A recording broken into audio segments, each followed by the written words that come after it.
안녕하세요. 저는 메이플스토리 월드의 테크니컬 에반젤리스트 김봉정입니다. 이번 시간에는 이 이벤트 시스템과 그리고 컴포넌트 확장이라는 것에 대해서 알아보는 시간을 가져보도록 하겠습니다. 그럼 먼저 이벤트라는 것에 대해서 알아보도록 해보겠습니다. 만약에 음식을 시켜서 이렇게 배달원이 배달을 왔습니다. 그러면 초인종을 누르고 음식을 놓고 사라지게 되겠죠. 다시 다른 곳으로 가시겠죠. 그러면은 집 안에서는 저 초인종 소리를 듣고 첫 번째 사람은 문을 열어서 음식을 가지러 가는 사람이 있을 것이고, 그리고 테이블을 세팅하는 사람이 있겠죠. 그리고 아무것도 안 하고 그냥 보기만 하는 사람도 있을 겁니다. 이런 식으로 보았을 때 이제 배달원 같은 경우에는 집에 몇 명 있는지 모릅니다. 그냥 음식만 놓고 바로 갔기 때문에, 초인종만 누르고 갔기 때문에 집에 몇 명 있는지 모르는 상태이고, 그리고 집 안에 있었던 사람들은 초인종 소리를 듣고 한 명은 이제 문을 나가서 음식을 가지러 가고, 한 명은 테이블을 세팅을 하고, 그리고 한 명은 이제 가만히 쉬고 있는, 그래서 초인종 소리에 맞춰서 각자 행동을 하고 있었습니다. 결국에는 이 둘을 연결해 주는 것은 이 초인종이 되겠죠. 초인종이 눌렸으니까, 배달이 왔으니까 초인종을 눌렀고, 초인종을 들었으니까 음식을 가지러 가고, 뭐 세팅을 하고, 뭐 그냥 그들을 지켜보기만 하는 이런 식으로 행동을 했으니까 초인종이 이벤트가 발생했다고 볼 수 있습니다. 그리고 이벤트, 초인종을 발생시킨 이 배달원 같은 경우에는 발신자라고 할 수 있을 것이고, 그리고 초인종을 듣고 행동을 하는 저 사람 3명 같은 경우에는 수신자라고 할 수가 있습니다. 즉, 이벤트는 무언가가 일어났다는 신호를 객체간에 전달하는 메시지를 말합니다. 그래서 발신자가 이벤트를 보내게 되면 수신자가 그 이벤트를 받아서 처리하게 되는 거죠. 그래서 신호 같은 경우에는 저 초인종 소리가 되겠고, 발신자는 배달원, 그리고 수신자 같은 경우에는 아까 그 3명이 되겠죠. 그럼 이어서는 이벤트의 원리에 대해서 알아보도록 해보겠습니다. 먼저 발신자는 아까 초인종을 눌렀던 배달원 같은 그런 느낌이 되겠고, 그리고 초인종과 같은 이제 이벤트가 발생하게 되면은 수신자가 그것을 받게 되는 원리인데, 이벤트는 이제 발신자가 보내고 수신자가 받는 단방향 메시지입니다. 그래서 직접 함수를 호출하는 방식 대신에 이벤트를 통해서 느슨하게 연결하는 방식을 말해요. 이것도 이따가 이제 실습을 통해서 어떠한 식으로 연결이 되는지 말씀을 드려볼 건데, 저렇게 느슨하게 연결을 하게 되는 경우에는 의존도가 좀 낮아진다는 그런 장점이 있습니다. 이제 그건 어떤 건지 일단 실습을 하면서 같이 한번 알아보도록 해볼게요. 앞에서의 상황을 MSW에서 구현을 한다고 하면은 저 배달원이 가지고 있는 컴포넌트 중에 배달이 완료되었다라고 하는 메서드가 있을 것입니다. 그럼 그 메서드에서 각각의 엔티티들, 그 행동해야 되는 엔티티들 있죠. 사람들, 걔네들한테 직접 엔티티한테 연결을 해서 그 엔티티 안에 있는 음식이 도착을 했을 때 그들이 실행하는 메서드들이 있을 겁니다. 그 메서드들을 실행하게끔 각각 따로 연결을 해서 실행을 해주면, 그 엔티티들이 가지고 있는 컴포넌트 안에서 음식이 도착했을 때 해야 되는 행동들을 실행하게 되는 구조를 가지고 있을 겁니다. 근데 이벤트를 사용하게 되면은 그냥 뭐 초인종이 울렸다라는 이벤트가 발생하게 되면은 저렇게 이벤트 핸들러라는 것을 사용을 해서 그냥 이벤트 연결하고 거기에다가 어떤 행동을 하는지만 연결을 해주면 되는 간단한 방식입니다. 이것도 실습에서 사용을 해보도록 해보겠습니다. 그럼 일단 앞에서 먼저 짧게 보면은 저렇게 이벤트 핸들러라고 되어 있고 밑에 셀프라고 되어 있습니다. 저렇게 셀프라고 되어 있는데, 저 셀프는 어떤 것이냐? 1번이 되겠는데, 저 1번 같은 경우에는 이제 수신자가 되겠습니다. 샌더, 누가 보내느냐? 그래서 샌더 같은 경우에는 지금 예시 이미지에는 서비스라고 되어 있는데, 종류 같은 경우에는 뭐 셀프, 로컬 플레이어, 엔티티, 모델, 아니면 서비스, 아니면 로직, 이런 식으로 나눠질 수가 있습니다. 그래서 셀프 같은 경우에는 구독 대상은 내 엔티티가 되겠고, 그리고 로컬 플레이어 같은 경우에는 로컬 플레이어, 각각의 플레이어들한테 해당되는 게 되겠고, 그리고 엔티티는 그 특정 엔티티, 그리고 모델 아이디는 특정 모델의 모든 인스턴스, 그리고 서비스는 특정 서비스, 로직은 특정 로직, 이런 식으로 구분을 해서 샌더들을 설정할 수가 있습니다. 그리고 지금 저 네모 상자에 가려져서 잘 보이진 않지만 이제 키 다운 이벤트라는 것을 사용을 하는데, 얘는 이제 서비스 그리고 인풋 서비스라고 되어 있는 것을 확인할 수가 있죠. 그럼 이어서는 실습을 한번 해보도록 하겠습니다. 실습은 어떻게 진행을 하느냐? 기존의 메이플스토리 월드에서 지원을 해주는 이벤트를 사용을 해보고, 그리고 직접 이벤트도 한번 만들어서 사용해보도록 하겠습니다. 이렇게 메이플스토리 월드로 들어왔고, 먼저 기존에 있었던 이벤트들 한번 사용을 해보도록 하겠습니다.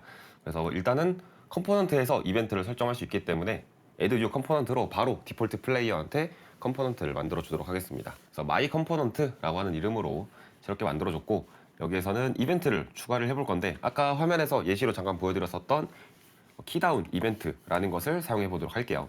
키다운 이벤트를 사용하게 되면은 여기 밑에 파라미터라고 이렇게 나와 있습니다. 그래서 여기에 있는 이벤트.key라고 하는 것을 사용을 하면은 한번 로그로 얘를 확인을 해보도록 해볼게요.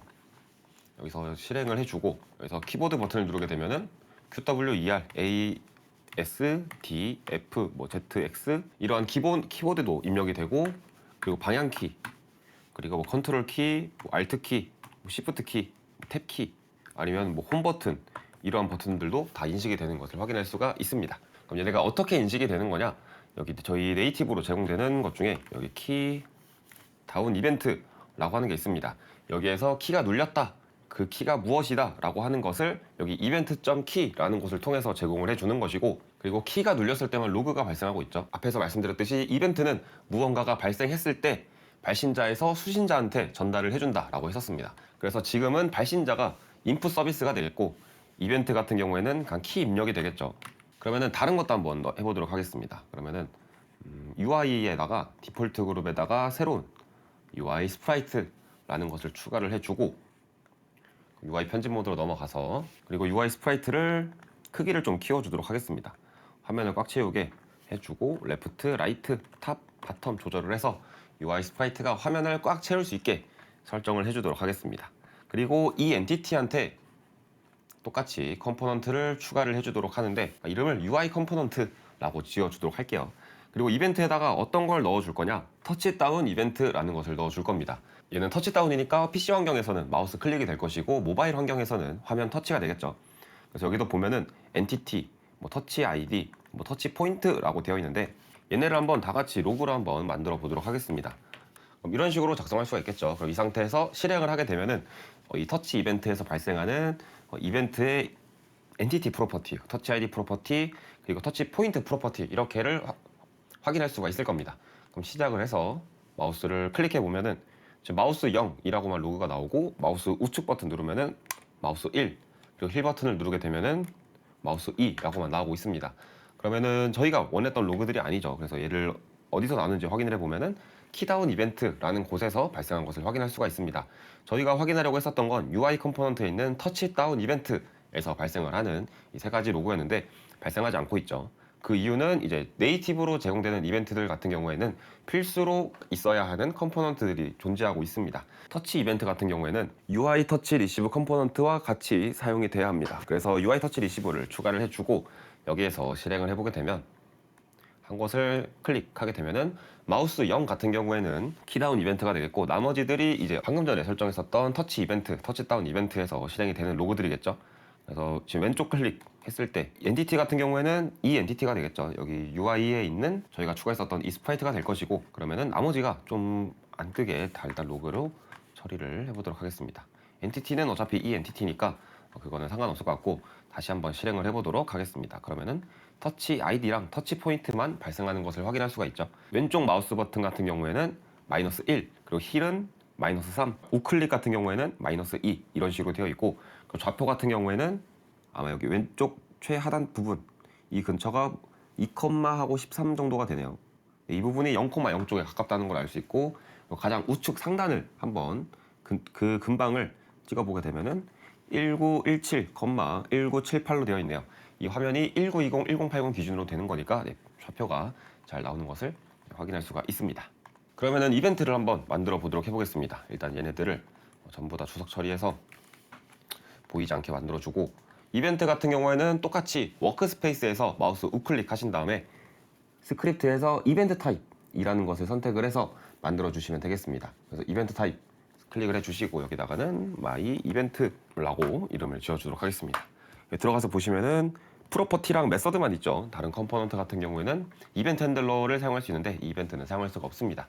여기다가 스트링 타입으로 한번 해볼게요. 그래서 여기다가 이런 식으로 프로퍼티를 추가를 해주고 그 다음에 마이 컴포넌트 들어가서 얘를 접어두고 이벤트 핸들 옆에 있는 플러스 버튼을 눌러주시게 되면 이런 식으로 스크립트 이벤트라고 하는 게 새로 추가가 된 것을 확인할 수가 있습니다. 그래서 이름도 똑같이 마이 이벤트라고 되어 있죠. 그래서 여기서 마이 이벤트 얘를 선택을 해주면은 아까 그 마이 이벤트에서 추가했었던 프로퍼티 두 가지를 확인할 수가 있습니다.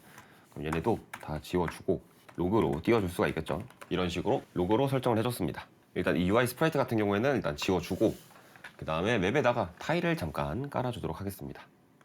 그럼 지금부터는 예시 상황을 한번 실습으로 만들어 보도록 하겠습니다. 플레이어가 지나가다가 이 NPC랑 부딪히게 되면 그때를 알려주는 거는 네이티브 이벤트 중에서 트리거 이벤트 라고 하는 것을 사용을 해줄 겁니다. 그러면 트리거 이벤트가 발생하고 나서 직접 만든 이벤트를 발생해서 다른 행동, 뭐 로그를 띄운다든지 그런 과정을 한번 실습으로 만들어 보도록 하겠습니다. 그럼 먼저 트리거 이벤트를 사용을 해야 되잖아요.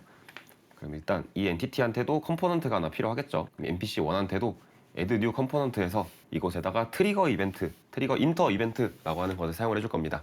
얘는 트리거 컴포넌트의 영역이 겹치는 순간 발생하는 이벤트라고 했습니다. 그러니까 얘는 트리거 컴포넌트의 영역이라고 했으니까 얘도 똑같이 아까 전에 터치 했을 때 UI 터치 리시브 컴포넌트가 필요했었던 것처럼 얘도 트리거 컴포넌트라고 하는 것이 필요합니다. 그래서 이 NPC1한테 add 컴포넌트에서 트리거 컴포넌트를 넣어주도록 하겠습니다. 트리거 컴포넌트는 이제 그룹으로 관리를 해줄 수가 있습니다. 그래서 특정한 같은 그룹끼리는 부딪히지 않게 하거나 뭐 특정한 그룹과만 부딪히게 한다거나 그런 것들을 설정해 줄 수 있는데 add collision 그룹이라는 것을 통해서 NPC라고 하는 그룹을 새롭게 추가를 해주고 그 다음에 매트릭스에서 얘네들을 부딪힌다고 설정할지 아니면은 부딪히지 않게 설정할 것인지 이런 것들을 설정해 줄 수 있습니다. 디폴트 플레이어는 트리거 컴포넌트를 기본적으로 가지고 있습니다. 그래도 똑같이 패널을 열어서 여기에다가는 플레이어라고 하는 그룹을 추가해주고 매트릭스에서 플레이어랑 NPC랑 만났을 때 이때만 트리거 이벤트가 실행이 되도록 이런 식으로 설정을 해줄 수 있겠죠. 그래서 플레이어, NPC 이런 식으로 되어 있는 것을 확인할 수 있습니다. 그렇게 패널을 설정을 하고 여기서 그룹을 플레이어로 선택을 해주고 그리고 NPC도 마찬가지로 NPC 그룹으로 설정을 해준 다음에 그러면 돌아가서 얘가 작동이 되는지 일단 확인 한번 해볼게요. 여기다가 로그 해주고 접촉이라고 하는 로그를 띄울 수 있게 로그 설정을 해주고 그럼 접촉을 했을 때 이런 식으로 접촉이라고 이벤트가 발생을 해서 로그까지 나오는 것을 확인할 수가 있죠. 그럼 그 다음에는 이 my 이벤트라고 하는 것을 실행을 해보겠습니다. 이 이벤트가 발생했을 때 메서드를 하나 실행을 시켜주도록 해볼게요. 메서드를 하나 추가를 해주고 저 메서드를 실행을 시켜주는데 이곳에다가 function1이라는 것을 실행을 시켜주는데 여기서 트리거 바디 엔티티라고 하는 것을 매개 변수로 넣어주도록 하겠습니다. 여기서 파라미터 추가를 해주고 여기다가 엔티티니까 엔티티로 받아야겠죠. 엔티티로 트리거 바디 엔티티라고 하는 것을 받아주면 되겠죠. 그럼 일단은 얘가 어떤 건지 한번 로그로 확인을 해볼 수 있겠죠. 그래서 로그로 확인을 해보면 이 엔티티가 되겠죠.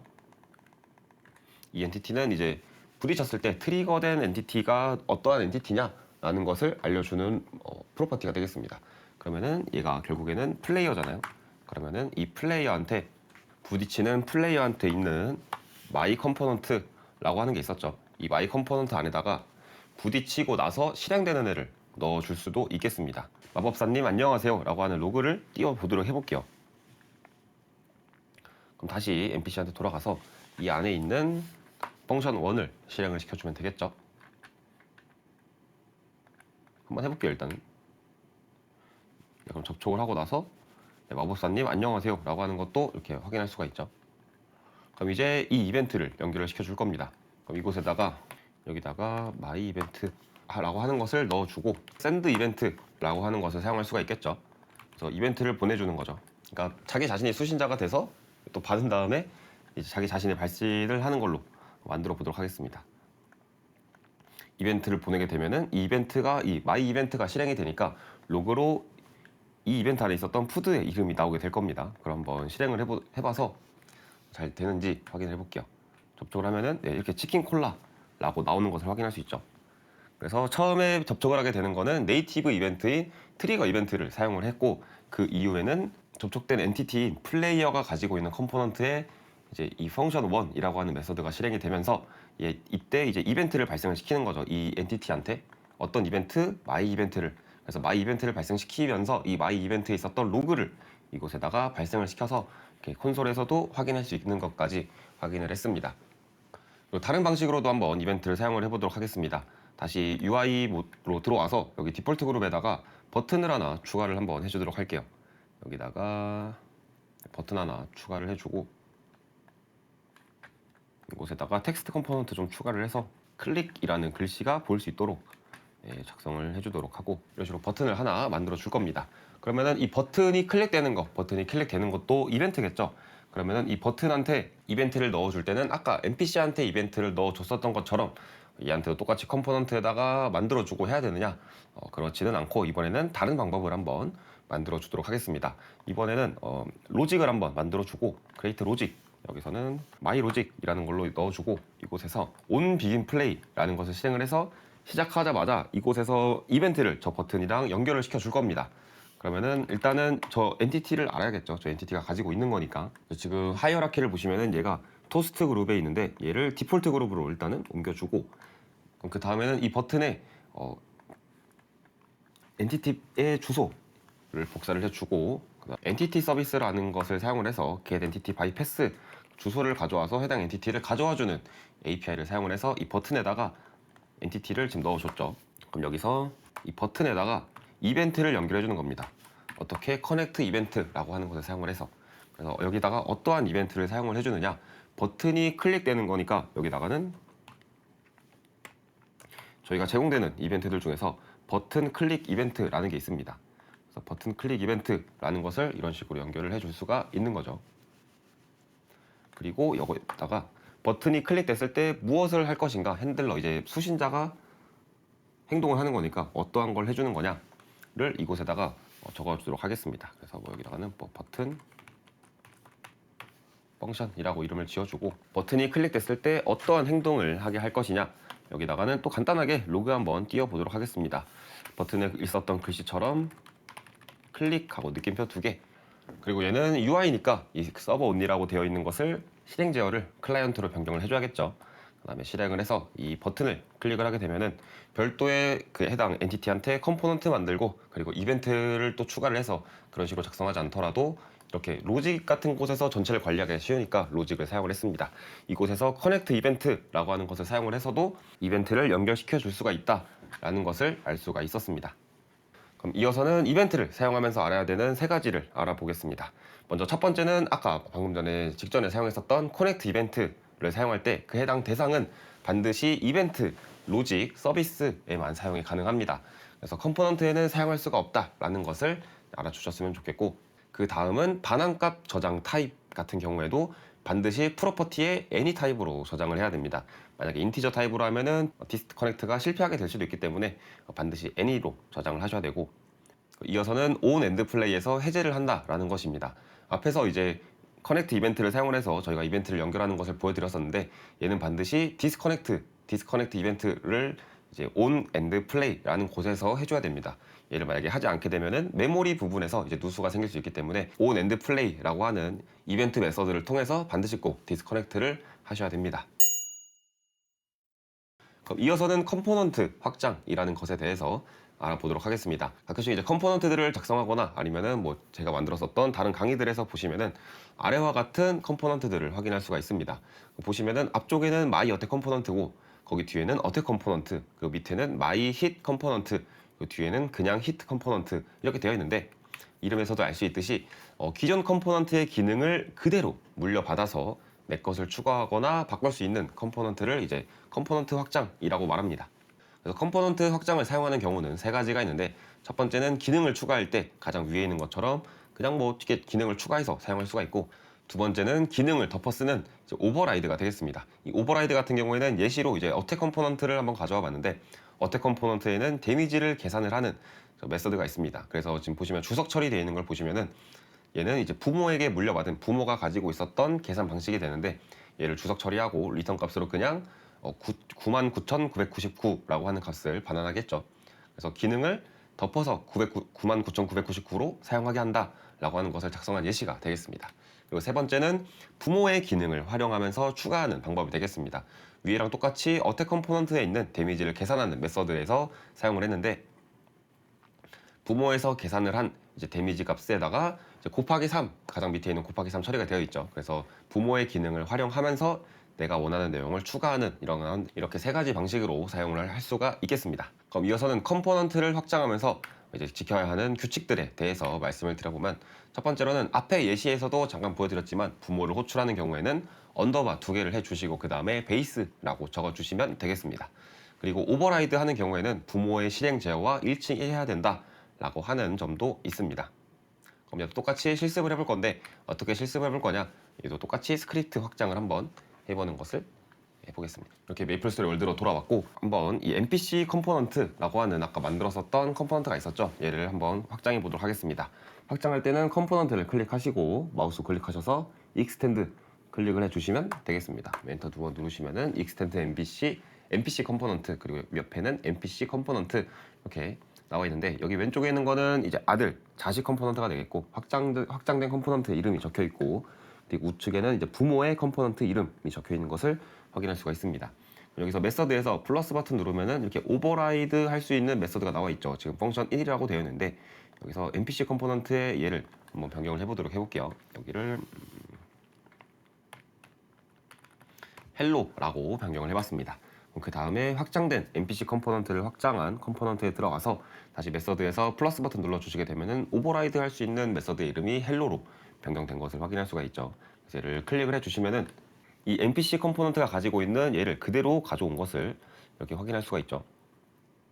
그래서 지금 베이스라고 되어 있는데 얘는 부모의 것을 사용할 때 이렇게 베이스라고 적는 것을 확인할 수가 있었습니다. 그러면은 이 NPC 컴포넌트한테 프로퍼티를 한번 추가를 해보도록 하겠습니다.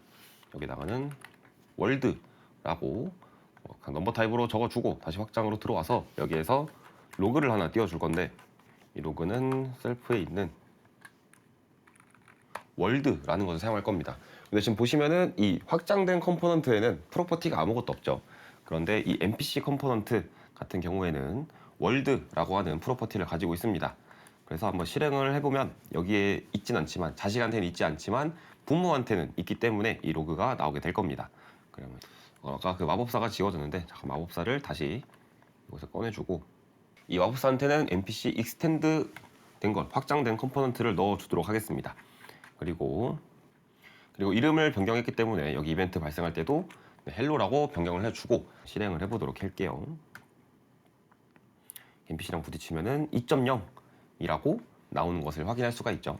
그리고 지금 보시면은 저 NPC한테는 앞에서 이벤트에서 사용했었던 그 NPC 컴포넌트가 아니라 그게 아니라 이제 NPC 컴포넌트의 확장 컴포넌트인 Extend NPC 컴포넌트라는 것만 들어가 있는데 똑같이 치킨, 콜라라고 하는 로그가 잘 나오는 것도 확인할 수가 있었습니다. 그러면 오늘 강의 내용을 정리를 한번 해보도록 하겠습니다. 먼저 첫 번째로 이벤트 같은 경우에는 발신자가 이벤트를 보내면 수신자가 처리한다. 얘는 이제 단방향이 되겠죠. 메시지를 전달하는 방식이 되겠고 그리고 규칙 같은 경우에는 이벤트나 로직 서비스에만 이 커넥트 이벤트라는 것을 사용할 수 있었고 핸들러 저장은 애니타입으로만 해야만 했고 그리고 커넥트한 이벤트는 on and play에서 반드시 디스커넥트 한다. 그래야 메모리 누수가 적다라고 하는 것도 저희가 말씀을 드렸습니다.